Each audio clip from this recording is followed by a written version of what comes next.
श्री शिवाय नमस्तुभ्यम। आज सुनिए सोमवार व्रत की पौराणिक कथा। बहुत समय पहले वाशकल नामक गांव में बिंदुक नाम का एक ब्राह्मण रहता था। वह अधर्मी, दुरात्मा और महापापी था। उसकी स्त्री बहुत सुंदर थी। उसका नाम चंचुला था।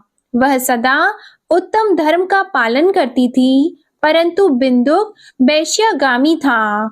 इस तरह कुकर्म करते हुए बहुत समय व्यतीत हो गया। उसकी स्त्री काम से पीड़ित होने पर भी सधर्म नाश के भय से क्लेश सहकर भी काफी समय तक धर्म भ्रष्ट नहीं हुई, परंतु आगे चलकर वह भी अपने दुराचारी पति के आचरण से प्रभावित होकर दुराचारी और अपने धर्म से विमुख हो गई। इस तरह दुराचार में डूबे हुए उन पति पत्नी का बहुत सा समय व्यर्थ बीत गया। वैश्यागामी दूषित बुद्धि वाला वह दुष्ट ब्राह्मण बिंदुक समय अनुसार मृत्यु को प्राप्त होकर नरक में चला गया। बहुत समय तक नरक के दुखों को भोगकर वह मूढ़ बुद्धि पापी विंध्य पर्वत पर भयंकर पिशाच हुआ। इधर उस दुराचारी बिंदुक के मर जाने पर वह चंचुला नामक स्त्री बहुत समय तक पुत्रों के साथ अपने घर में रहती रही। पति की मृत्यु के बाद वह भी अपने धर्म से गिरकर पर पुरुषों का संग करने लगी थी। सती विपत्ति में भी अपने धर्म का पालन करना नहीं छोड़ती। यही तो तप है। कठिन तो होता है, लेकिन इसका फल मीठा होता है। एक दिन दैव योग से किसी पुण्य पर्व के आने पर वह अपने भाई बंधुओं के साथ गोकर्ण क्षेत्र में गई। उसने तीर्थ के जल में स्नान किया और बंदी जनों के साथ यहाँ वहां घूमने लगी। वह एक देव मंदिर में गई। वहां उसने एक ब्राह्मण के मुख से भगवान शिव की परम पवित्र एवं मंगलकारी कथा सुनी। ब्राह्मण कह रहे थे कि जो स्त्रियां व्यभिचार करती हैं, वे मरने के बाद जब यमलोक जाती हैं, तब यमराज के दूत उन्हें तरह तरह से यंत्रणा देते हैं कि वे उसके कामांगों को तप्त लौह के डंडों से दागते हैं। तप्त लौह के डंडों से उसका संसर्ग कराते हैं। ये सारे दंड इतनी वेदना देने वाले होते हैं कि जीव पुकार पुकार कर कहता है कि अब वह ऐसा नहीं करेगा, लेकिन यमदूत उसे छोड़ते नहीं हैं। कर्मों का फल तो सभी को भोगना पड़ता है। देव, ऋषि, मनुष्य सभी इससे बंधे हुए हैं। ब्राह्मण के मुख से ये वैराग्य बढ़ाने वाली कथा को सुनकर चंचुला भय से व्याकुल हो गई। कथा समाप्त होने पर सभी लोग वहां से चले गए। तब कथा बांचने वाले ब्राह्मण देवता से चंचुला ने कहा, हे ब्राह्मण, धर्म को न जानने के कारण मेरे द्वारा बहुत बड़ा दुराचार हुआ है। स्वामी, मेरे ऊपर कृपा कर मेरा उद्धार कीजिए। आपके प्रवचन को सुनकर मुझे इस संसार से वैराग्य हो गया है। मुझ मूढ़ चित्त वाली पापिनी को धिक्कार है। मैं निंदा के योग्य हूँ। मैं बुरे विषयों में फंसकर अपने धर्म से विमुख हो गई थी। कौन मुझ जैसी को मार्ग में मन लगाने वाली पापिनी का साथ देगा? जब यमदूत मेरे गले में फंदा डालकर मुझे बांध कर ले जाएंगे और नरक में मेरे शरीर के टुकड़े करेंगे, तब मैं कैसे उन महायातनाओं को सहन कर पाऊंगी? मैं सब प्रकार से नष्ट हो गई हूँ, क्योंकि अभी तक मैं हर तरह से पाप में डूबी रही हूँ। हे ब्राह्मण, आप मेरे गुरु हैं, आप ही मेरे माता पिता हैं। मैं आपके शरण में आई हूँ। मुझ अबला का अब आप उद्धार कीजिए। इस प्रकार विलाप करती हुई चंचुला ब्राह्मण देवता के चरणों में गिर पड़ी। तब ब्राह्मण ने उसे कृपा पूर्वक उठाया और इस प्रकार कहा, नारी, तुम सौभाग्यशाली हो, जो भगवान शंकर की कृपा से तुमने वैराग्यपूर्ण ये कथा सुनी है और कथा को सुनकर समय से अपनी गलती का एहसास कर लिया है। तुम डरो मत और भगवान शिव की शरण में जाओ। उनकी परम कृपा से तुम्हारे सभी पाप नष्ट हो जाएंगे। मैं तुम्हें भगवान शिव की कथा सहित वह मार्ग बताऊंगा जिसके द्वारा तुम्हें सुख देने वाली उत्तम गति प्राप्त होगी। शिव कथा सुनने से तुम्हारी बुद्धि शुद्ध हो गई है और तुम्हें पश्चाताप हुआ है तथा मन में वैराग्य उत्पन्न हुआ है। पश्चाताप ही पाप करने वाले पापियों के लिए सबसे बड़ा प्रायश्चित है। जो मनुष्य अपने कुकर्म के लिए प्रायश्चित नहीं करता, वह उत्तम गति प्राप्त नहीं करता, परंतु जिसे अपने कुकृत्य पर हार्दिक पश्चाताप होता है, वह अवश्य ही उत्तम गति का भागीदार होता है। इसमें कोई शक नहीं है। शुद्ध चित्त में ही भगवान शिव और माता पार्वती का वास होता है। वह शुद्ध आत्मा पुरुष सदा शिव के पद को प्राप्त होता है। इस कथा का श्रवण सभी मनुष्यों के लिए कल्याणकारी है, अतः इसकी आराधना और सेवा करनी चाहिए। हे ब्राह्मण पत्नी, तुम अन्य विषयों से अपने मन को हटाकर भगवान शंकर की इस परम पावन कथा को सुनो। इससे तुम्हारे चित्त की शुद्धि होगी और तुम्हें मोक्ष की प्राप्ति होगी। जो मनुष्य निर्मल हृदय से भगवान शिव के चरणों का चिंतन करता है, उसकी एक ही जन्म में मुक्ति हो जाती है। यह कहकर वे ब्राह्मण चुप हो गए। उनका हृदय करुणा से भर गया। वे ध्यान में मग्न हो गए। ब्राह्मण का यह उपदेश सुनकर चंचुला के नेत्रों में आनंद के आंसू छलक आए। वह हर्ष भरे हृदय से ब्राह्मण देवता के चरणों में गिर गई और हाथ जोड़कर बोली कि मैं कृतार्थ हो गई। हे ब्राह्मण, शिव भक्तों में श्रेष्ठ स्वामिन, आप धन्य हैं। आप परमार्थदर्शी हैं और सदा परोपकार में लगे रहते हैं। साधो, मैं नरक के समुद्र में गिर रही हूँ। कृपा करके मेरा उद्धार कीजिए। जिस पौराणिक और अमृत के समान कथा की बात आपने की है, उसे सुनकर ही मेरे मन में वैराग्य उत्पन्न हुआ। उस अमृतमयी कथा को सुनने के लिए मेरे मन में बड़ी श्रद्धा हो रही है। कृपया आप मुझे उसे सुनाइए। कथा सुनने की इच्छा मन में लिए हुए चंचुला उन ब्राह्मण देवता की सेवा में वहीं रहने लगी। उस गोकर्ण नामक महाक्षेत्र में उन ब्राह्मण देवता के मुख से चंचुला भगवान शिव की भक्ति, ज्ञान और वैराग्य बढ़ाने वाले और मुक्ति देने वाली परम उत्तम कथा सुनकर कृतार्थ हुई। उसका चित्त शुद्ध हो गया। वह अपने हृदय में शिव के सगुण रूप का चिंतन करने लगी। वह सदैव शिव सच्चिदानंदमय स्वरूप का स्मरण करती थी। इसके बाद अपना समय पूर्ण होने पर चंचुला ने बिना किसी कष्ट के अपना शरीर त्याग दिया। उसे लेने के लिए एक दिव्य विमान वहां पहुंचा। ये विमान शोभा साधनों से सजा था और शिव गणों से सुशोभित था। चंचुला विमान से शिवपुरी पहुंची। उसके सारे पाप धुल गए। वह दिव्य रूप धारिणी दिव्यांगना हो गई थी। वह गौरांगी देवी मस्तक पर अर्धचंद्र का मुकुट और अन्य दिव्य आभूषण पहने शिवपुरी में पहुंची। वहां उसने सनातन देवता त्रिनेत्रधारी महादेव शिव को देखा। सभी देवता उनकी सेवा में भक्ति भाव से उपस्थित थे। उनकी अंग कांति करोड़ों सूर्यों के समान प्रकाशित हो रही थी। 5 मुख और हर मुख में 3-3 नेत्र थे। मस्तक पर अर्धचंद्र आकार मुकुट शोभायमान हो रहा था। कंठ में नील चिन्ह, उनके साथ में देवी गौरी विराजमान थी, जो विद्युत पुंज के समान प्रकाशित हो रही थी। महादेव जी की कांति कपूर के समान गौर थी। उनके शरीर पर श्वेत वस्त्र थे तथा शरीर श्वेत भस्म से युक्त था। इस प्रकार भगवान शिव के परम उज्जवल रूप के दर्शन कर चंचुला बहुत प्रसन्न हुई। उसने भगवान को बारंबार प्रणाम किया और हाथ जोड़कर प्रेम, आनंद और संतोष से युक्त होकर विनीत भाव से खड़ी हो गई। उसके नेत्रों से आनंद के आंसुओं की धारा बहने लगी। भगवान शंकर और भगवती गौरी उमा ने करुणा के साथ सौम्य दृष्टि से देखकर चंचुला को अपने पास बुलाया। गौरी उमा ने उसे प्रेम पूर्वक अपनी सखी बना लिया। चंचुला सुख पूर्वक भगवान शिव के धाम में उमा देवी की सखी के रूप में निवास करने लगी। एक दिन चंचुला आनंद में मग्न उमा देवी के पास गई और दोनों हाथ जोड़कर उनकी इस स्तुति को करने लगी। हे गिरिराज नंदिनी, स्कंद माता उमा, आप सभी मनुष्यों एवं देवताओं द्वारा पूजित तथा समस्त सुखों को देने वाली हैं। आप शंभु प्रिया हैं, आप ही सगुणा और निर्गुणा हैं। हे सच्चिदानंद स्वरूपा, आप ही प्रकृति की पोषक हैं। हे माता, आप ही संसार की सृष्टि पालन और संहार करने वाली हैं। इस प्रकार सद्गति प्राप्त चंचुला देवी की स्तुति कर शांत हो गई। उसकी आंखों में प्रेम के आंसू उमड़ आए।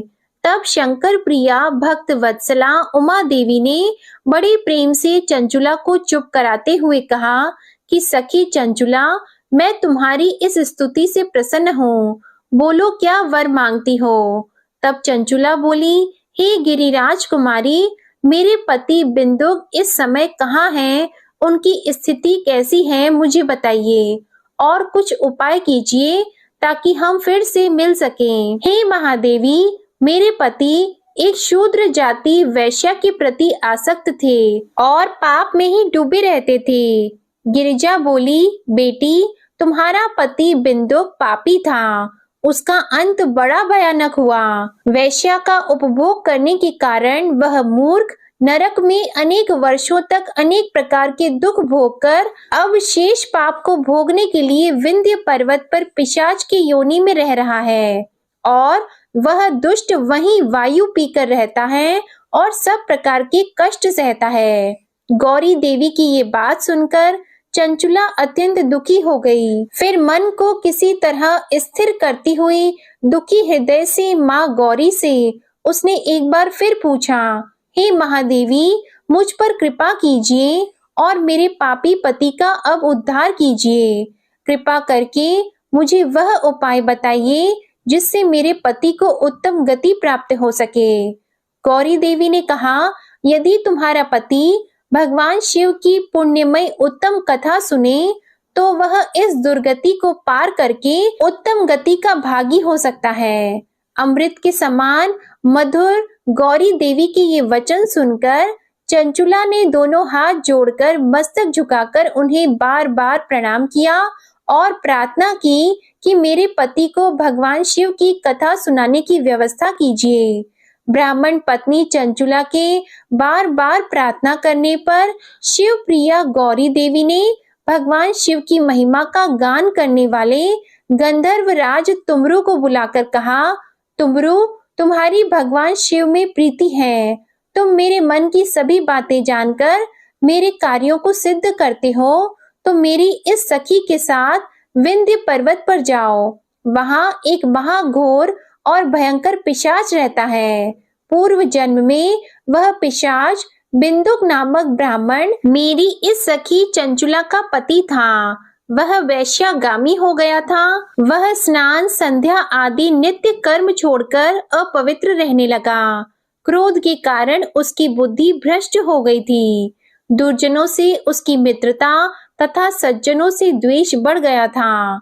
वह अस्त्र शस्त्र से हिंसा करता, लोगों को सताता और उनके घरों में आग लगा देता था। चांडालों से दोस्ती करता और वह रोज वैश्या के पास जाता था। पत्नी को त्याग कर दुष्ट लोगों से दोस्ती कर उन्हीं के संपर्क में रहता था। वह मृत्यु तक दुराचार में फंसा रहा। मृत्यु के बाद उसे पापियों के भोग स्थान यमपुरी में ले गए।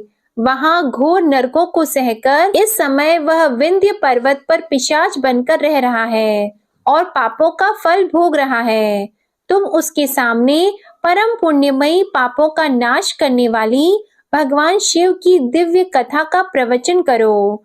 इस कथा के सुनने से उसका हृदय सभी पापों से मुक्त होकर शुद्ध हो जाएगा और वह प्रेत योनि से मुक्त हो जाएगा। दुर्गति मुक्त होने पर उस बिंदुक नामक पिशाच को तुम विमान पर बिठाकर भगवान शिव के पास ले आना। माँ उमा का आदेश पाकर गंधर्व राज तुमरु प्रसन्नता पूर्वक अपने भाग्य की सराहना करते हुए चंचुला को साथ लेकर विमान से पिशाच के निवास स्थान विंध्य पर्वत पर गया। वहां पहुंचकर उसने विशाल आकृति वाले पिशाच को देखा। उसका शरीर विशाल था, उसकी ठोड़ी बड़ी थी। वह कभी हंसता, कभी रोता, कभी उछलता था। महाबली तुमरु ने बिंदुक नामक पिशाच को पाशों से बांध लिया। उसके पश्चात तुमरु ने कथा बांचने के लिए स्थान तलाश कर मंडप की रचना की।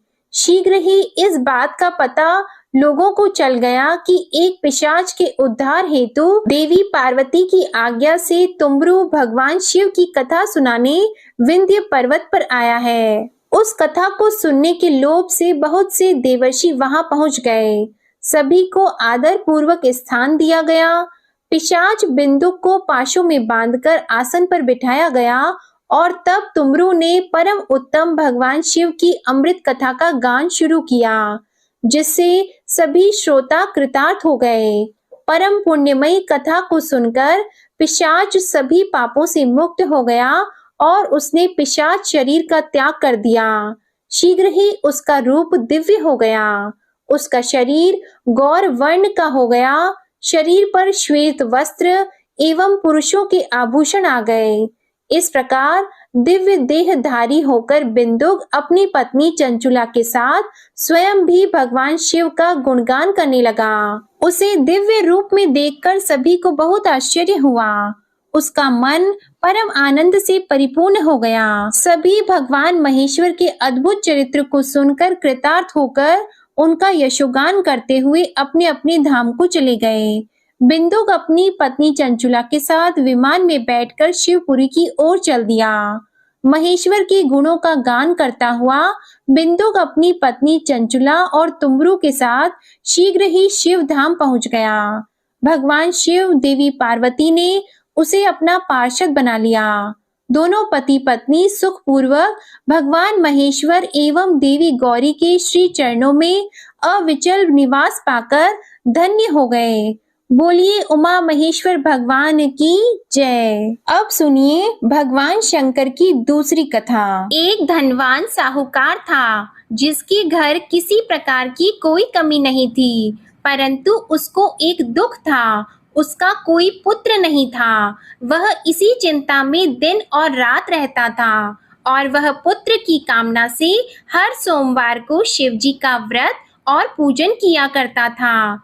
सायंकाल को मंदिर में जाकर शिवजी का दीपक जलाता था। उसके भक्ति भाव को देखकर एक समय श्री पार्वती जी ने भगवान शिवजी महाराज से कहा कि वह साहूकार आपका अनंत भक्त है और सदैव आपका व्रत और पूजन बड़ी श्रद्धा से करता है। इसकी मनोकामना आप पूर्ण कीजिए।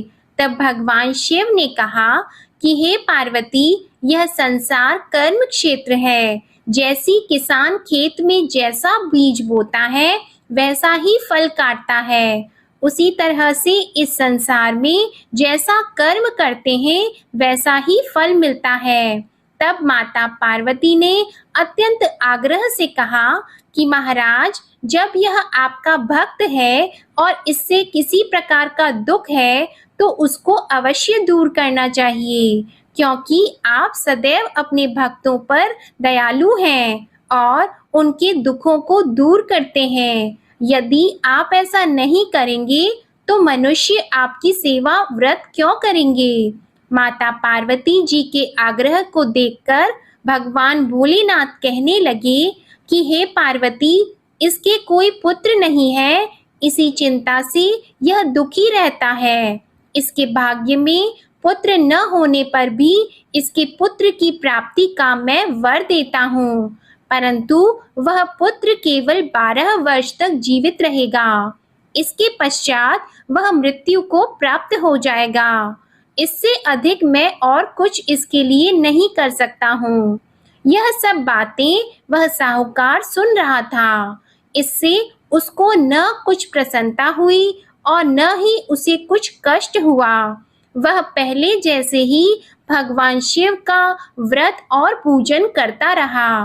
कुछ समय व्यतीत हो जाने पर साहूकार की स्त्री गर्भवती हुई और उसे 10वें महीने में गर्भ से अति सुंदर पुत्र की प्राप्ति हुई। साहूकार के घर में बहुत खुशियां मनाई गई, परंतु साहूकार ने उसको केवल 12 वर्ष की आयु जानकर कोई अधिक प्रसन्नता प्रकट नहीं की और न ही किसी को यह भेद बताया। जब वह 11 वर्ष का हो गया तो उस बालक की माता ने उसके पिता से विवाह आदि के लिए कहा, परंतु साहूकार कहने लगा मैं अभी इसका विवाह नहीं करूंगा और पढ़ने के लिए इसे भेजूंगा। फिर साहूकार ने अपने साले अर्थात उस बालक के मामा को बुलाकर उसको बहुत सा धन देकर कहा, तुम इस बालक को काशी में पढ़ने के लिए ले जाओ और रास्ते में जिस स्थान पर भी जाओ वहां यज्ञ करना और ब्राह्मणों को भोजन कराते जाना। वे दोनों मामा और भांजा सब जगह यज्ञ करते और ब्राह्मणों को भोजन कराते जा रहे थे। रास्ते में उनको एक शहर पड़ा। उस शहर के राजा की कन्या का विवाह था और दूसरे राजा का लड़का जो विवाह कराने के लिए बारात लेकर आया था वह एक आंख से काना था। उसके पिता को इस बात की बड़ी चिंता थी कि कहीं वर को देखकर कन्या के माता पिता विवाह में किसी प्रकार की अड़चन पैदा न कर दें।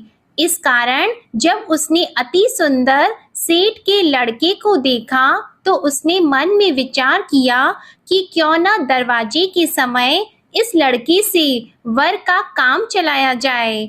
ऐसा विचार करके वर के पिता ने उस लड़के और मामा से बात की तो वे दोनों राजी हो गए।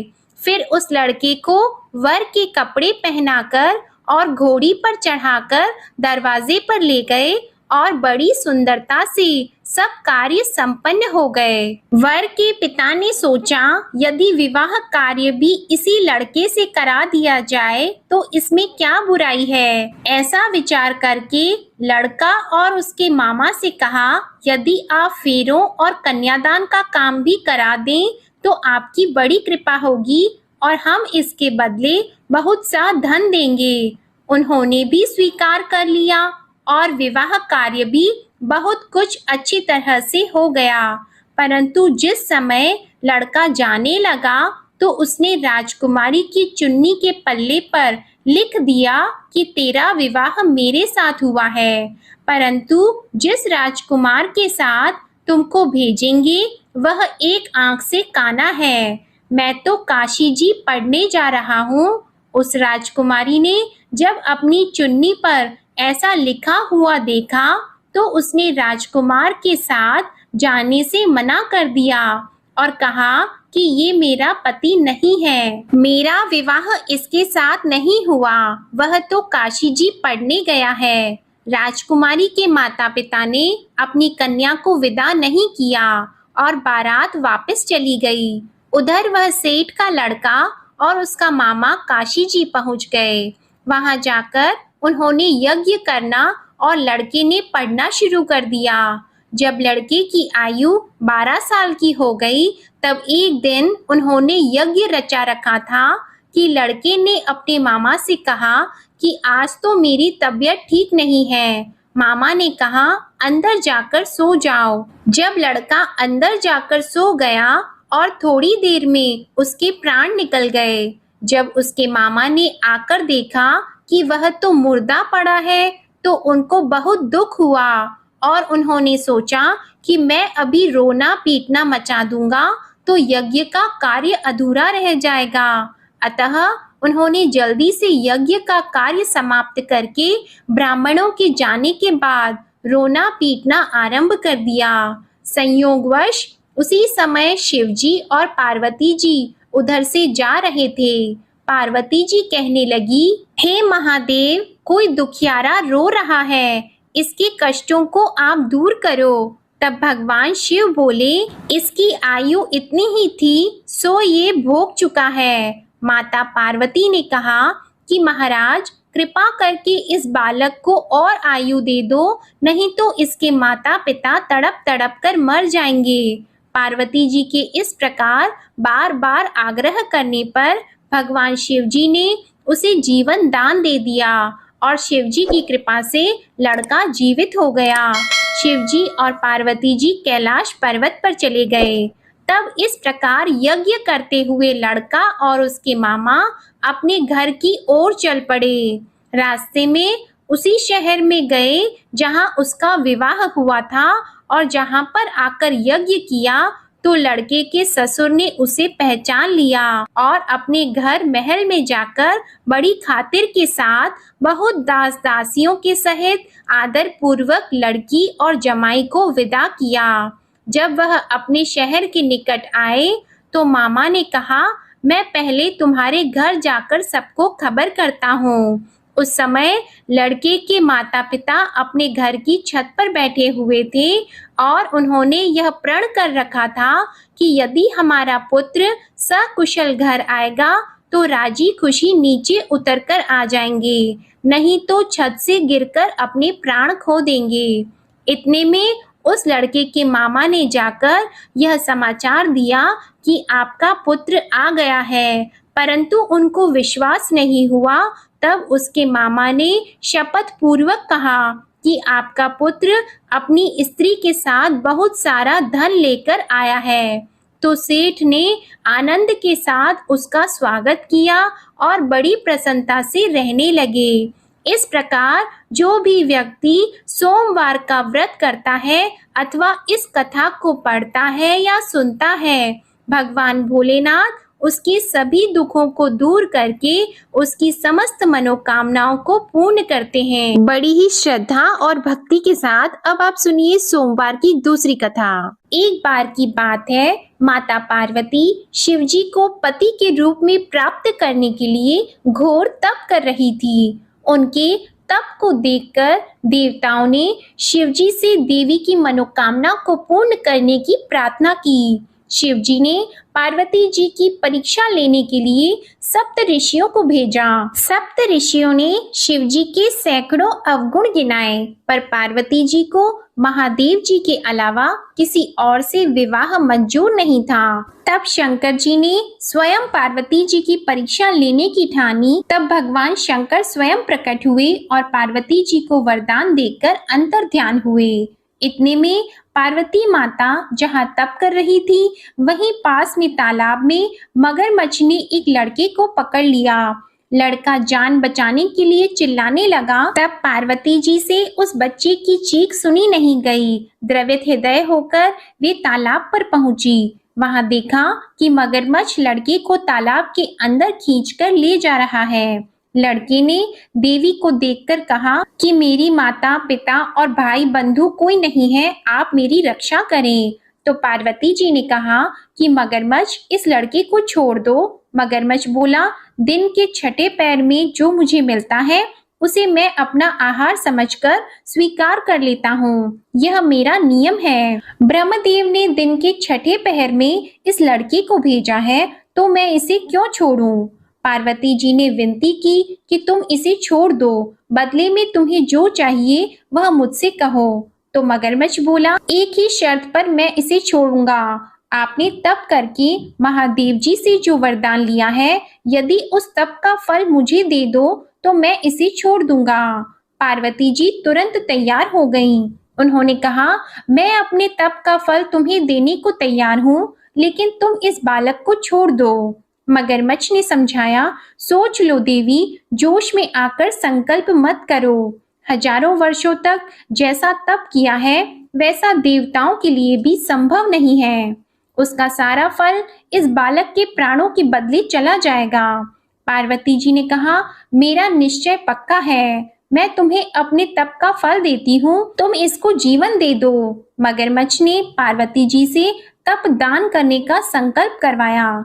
तप का दान होते ही मगरमच्छ का देह तेजी से चमकने लगा और वह बोला, हे पार्वती, ये देखो, तप के प्रभाव से मैं तेजस्वी बन गया हूँ। तुमने जीवन भर की पूंजी एक बच्चे के लिए व्यर्थ कर दी, चाहे तो अपनी भूल सुधारने का एक मौका और दे सकता हूँ। तब पार्वती जी ने कहा, हे ग्राह, तब तो मैं पुनः कर सकती हूँ, किंतु यदि तुम इस लड़के को निगल जाते तो इसका जीवन वापस नहीं मिल सकता था।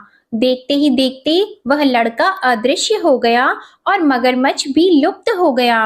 पार्वती जी ने विचार किया, मैंने तप तो दान कर दिया है, अब पुनः से तप आरंभ करूंगी। पार्वती जी ने फिर से तप करने का संकल्प किया। भगवान सदाशिव फिर से प्रकट होकर बोले, हे पार्वती, भला अब क्यों तप कर रही हो? तब पार्वती जी ने कहा, प्रभु, मैंने अपने तप का फल दान कर दिया है। आपको पति रूप में पाने के संकल्प के लिए मैं फिर से वैसा ही घोर तप करके आपको प्रसन्न करूंगी। तो महादेव जी बोले, मगरमच्छ और लड़के दोनों रूपों में मैं ही था। तुम्हारा चित्त प्राणी मात्र में अपने सुख दुख का अनुभव करता है या नहीं, इसकी परीक्षा लेने के लिए मैंने ही यह लीला रची थी। अनेक रूपों में दिखने वाला मैं एक ही हूँ। मैं अनेक शरीरों से अलग निर्विकार हूँ। तुमने अपना तप मुझे ही दिया है, इसलिए अब और तप करने की कोई आवश्यकता नहीं है। देवी ने महादेव जी को प्रणाम कर प्रसन्न मन से विदा किया। प्रेम से बोलिए भगवान शंकर और माता पार्वती की जय। अब आप सुनिए तीसरी कथा। एक बार नारद जी ने भोलेनाथ जी की स्तुति करके पूछा कि प्रभु, आपको प्रसन्न करने के लिए सबसे उत्तम और सुलभ साधन क्या है? हे त्रिलोकीनाथ, आप तो निर्विकार और निष्काम हैं। आप सहज ही प्रसन्न हो जाते हैं। फिर भी मेरे जानने की इच्छा है कि आपको क्या प्रिय है। तब शिव जी बोले, नारद जी, वैसे तो मुझे भक्त के भाव सबसे प्रिय हैं, फिर भी आपने पूछा है तो मैं बताता हूँ। मुझे जल के साथ साथ बिल्व पत्र बहुत प्रिय हैं। जो अखंड बिल्व पत्र मुझे श्रद्धा से अर्पित करते हैं, मैं उन्हें अपने लोक में स्थान देता हूँ। नारद जी भगवान शंकर और माता पार्वती की वंदना करके अपने लोक को चले गए। उनके जाने के पश्चात पार्वती जी ने शिव जी से पूछा कि हे प्रभु, मेरी ये जानने की बड़ी तीव्र इच्छा हो रही है कि आपको बेलपत्र इतने प्रिय क्यों हैं? कृपा करके मेरी जिज्ञासा को शांत कीजिए। तब शिव जी बोले, हे शिवे, बिल्व के पत्ते मेरी जटा के समान हैं। उसका त्रिपत्र यानी 3 पत्ते ऋग्वेद, यजुर्वेद और सामवेद हैं। शाखाएं समस्त शास्त्र का स्वरूप है।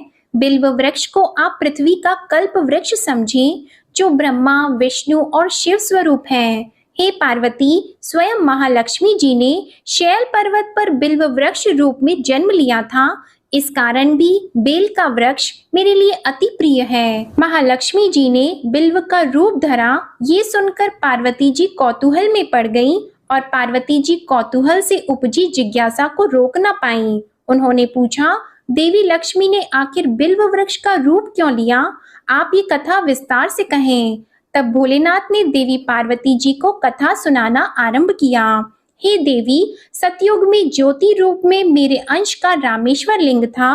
ब्रह्मा आदि देवों ने उसका विधिवत पूजन अर्चन किया था। इसका परिणाम ये हुआ कि मेरे अनुग्रह से वाणी देवी सबकी प्रिय हो गई। वे भगवान विष्णु को सतत प्रिय हो गई। मेरे प्रभाव से भगवान केशव के मन में वाग देवी के लिए जितनी प्रीति उत्पन्न हुई, वह स्वयं लक्ष्मी जी को नहीं भाई। लक्ष्मी देवी का श्री हरि के प्रति मन में कुछ दुराव पैदा हो गया। वह चिंतित और रुष्ट होकर चुपचाप परम उत्तम श्री शैल पर्वत पर चली गईं। वहां उन्होंने तप करने का निश्चय किया और उत्तम स्थान का चयन करने लगी। महालक्ष्मी ने उत्तम स्थान का निश्चय करके मेरे लिंग विग्रह की उग्र तपस्या प्रारंभ की। उनकी तपस्या कठोरतम होती जा रही थी। हे परमेश्वरी, कुछ समय के बाद महालक्ष्मी जी ने मेरे लिंग विग्रह से थोड़ा ऊर्ध्व में एक वृक्ष का रूप धारण कर लिया। अपने पत्तों और पुष्प द्वारा निरंतर मेरा पूजन करने लगी। इस तरह महालक्ष्मी जी ने लाखों वर्षों तक घोर आराधना की। अंततः उन्हें मेरा अनुग्रह प्राप्त हुआ। मैं वहां प्रकट हुआ और देवी से इस घोर तप की आकांक्षा पूछकर वर देने को तैयार हुआ। महालक्ष्मी जी ने मांगा कि श्री हरि के हृदय में मेरे भाव से वाग देवी के लिए जो स्नेह हुआ है वह समाप्त हो जाए। तब शिव जी बोले, मैंने महालक्ष्मी जी को समझाया, श्री हरि के हृदय में आपके अतिरिक्त किसी और के लिए कोई प्रेम नहीं है। वाग देवी के प्रति उनका प्रेम नहीं अपितु श्रद्धा है। यह सुनकर लक्ष्मी जी प्रसन्न हो गईं और पुनः श्री विष्णु के हृदय में स्थित होकर निरंतर उनके साथ विहार करने लगी। हे पार्वती, महालक्ष्मी के हृदय का एक बड़ा विकार इस प्रकार दूर हो गया। इस कारण हरिप्रिया उसी वृक्ष रूप में सर्वदा अतिशय भक्ति से भरकर यत्न पूर्वक मेरी पूजा करने लगी। हे पार्वती, इसी कारण विश्व का वृक्ष, उसके पत्ते, फल, फूल आदि मुझे बहुत प्रिय हैं। मैं निर्जन स्थान में बिल्व वृक्ष का आश्रय लेकर रहता हूँ। बेल वृक्ष को सदा सर्व तीर्थ में एवं सर्व देवमय मानना चाहिए। बिल्व पत्र, बिल्व फूल, बिल्व वृक्ष अथवा बिल्व काष्ठ के चंदन से जो मेरा पूजन करता है वह भक्त मेरा अति प्रिय है। बिल्व वृक्ष को शिव के समान ही समझो। वह मेरा शरीर है जो बिल्व पर चंदन से मेरा नाम अंकित करके मुझे अर्पण करता है। मैं उसे सभी पापों से मुक्त करके अपने लोक में स्थान देता हूँ। हे देवी, उस व्यक्ति को स्वयं लक्ष्मी जी भी नमस्कार करती हैं जो मेरा पूजन करते हैं। जो बिल्व मूल में प्राण छोड़ता है उसको रुद्र देह प्राप्त होता है और ऐसे मनुष्य पर सदैव ही माता लक्ष्मी की कृपा रहती है और साथ ही साथ भगवान नारायण की कृपा भी उन पर सदैव बनी रहती है। प्रेम से बोलिए भगवान शिव और माता पार्वती की जय। अब सुनिए गणेश भगवान की कथा। एक साहूकार था, उसके घर रोज एक ब्राह्मणी रोटी लेने के लिए घर आती थी। घर के अंदर घुसते ही पोल के ऊपर गजानन जी का मंदिर था। वह गणेश जी को रोटी का एक कौर हमेशा भोग लगाती थी। बहुत दिन हो गए। गणेश जी महाराज ने कहा कि यह मुझे हमेशा भोजन करवाती है, मुझे इसे कोई ना कोई उपहार जरूर देना चाहिए। गणेश जी एक दिन उसके थाली में हीरे मोती भर देते हैं। ब्राह्मणी तो थाली लेकर अपने घर आ गई और साहूकार से रोटी लेने के लिए आना बंद हो गई। साहूकारिनी ने उसे बुलावा भेजा कि बाई, रोटी लेने के लिए क्यों नहीं आती हो। ब्राह्मणी ने कहा कि मुझ पर गणेश जी प्रसन्न हो गए, बहुत वर्ष तक रोटी लेने के लिए आ गई लेकिन अब नहीं आऊंगी।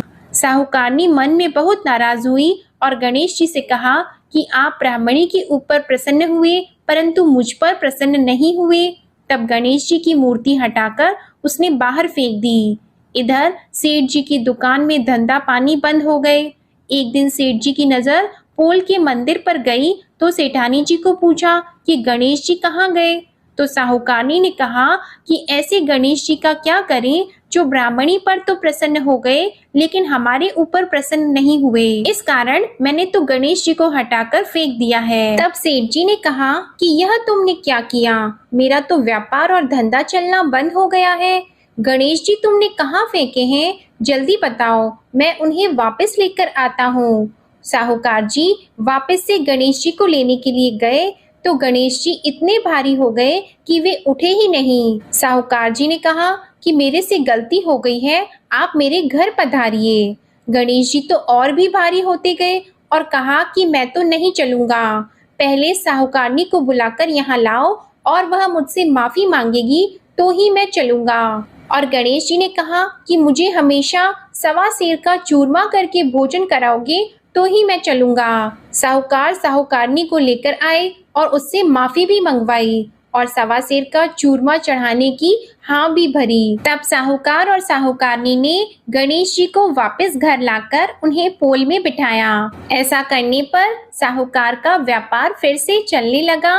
हे गणेश जी महाराज, जैसे साहूकार और साहूकारनी पर आप प्रसन्न हुए वैसे सभी पर प्रसन्न होना। बोलिए गणेश जी महाराज की जय। अब आप सुनिए भगवान भोलेनाथ की आरती। ओम जय शिव ओमकारा, प्रभु हर शिव ओमकारा, ब्रह्मा विष्णु सदा शिव, ब्रह्मा विष्णु सदा शिव, अर्धांगी धारा। ओम जय शिव ओमकारा, एकानन चतुरानन, पंचानन राजे, स्वामी पंचानन राजे, हंसासन गरुड़ासन, हंसासन गरुड़ासन, वृषवाहन साजे। ओम जय शिव ओमकारा, दो भुज चार चतुर्भुज, 10 भुज अति सोहे, स्वामी 10 भुज अति सोहे। त्रिगुण रूप निरखते, त्रिगुण रूप निरखते, त्रिभुवन जन मोहे। ओम जय शिव ओंकारा। अक्षमाला वनमाला मुंडमाला धारी, स्वामी मुंडमाला धारी। त्रिपुरारी कंसारी, त्रिपुरारी कंसारी, करमाला धारी। ओम जय शिव ओंकारा। श्वेतांबर पीतांबर बाघंबर अंगे, स्वामी बाघंबर अंगे। सनकादिक गरुणादिक, सनकादिक गरुणादिक, भूतादिक संगे। ओम जय शिव ओंकारा। कर की मध्य कमंडल चक्र त्रिशूलधारी, स्वामी चक्र त्रिशूलधारी। सुखकारी दुखहारी, सुखकारी दुखहारी, जगपालनकारी। ओम जय शिव ओंकारा। ब्रह्मा विष्णु सदाशिव जानत अविवेका, स्वामी जानत अविवेका। प्रणवाक्षर में शोभित, प्रणवाक्षर में शोभित, ये तीनों एका। ओम जय शिव ओंकारा। त्रिगुण स्वामी जी की आरती जो कोई नर गावे, स्वामी जो कोई नर गावे। कहत शिवानंद स्वामी, कहत शिवानंद स्वामी, मन वांछित फल पावे। ओम जय शिव ओंकारा। ओम जय शिव ओंकारा। जय भोलेनाथ। आपको ये कथा पसंद आए तो वीडियो को लाइक करके चैनल को जरूर सब्सक्राइब करिएगा और कमेंट में भगवान भोलेनाथ जी की जय जरूर लिखिएगा। ओम नमः शिवाय। हर हर महादेव।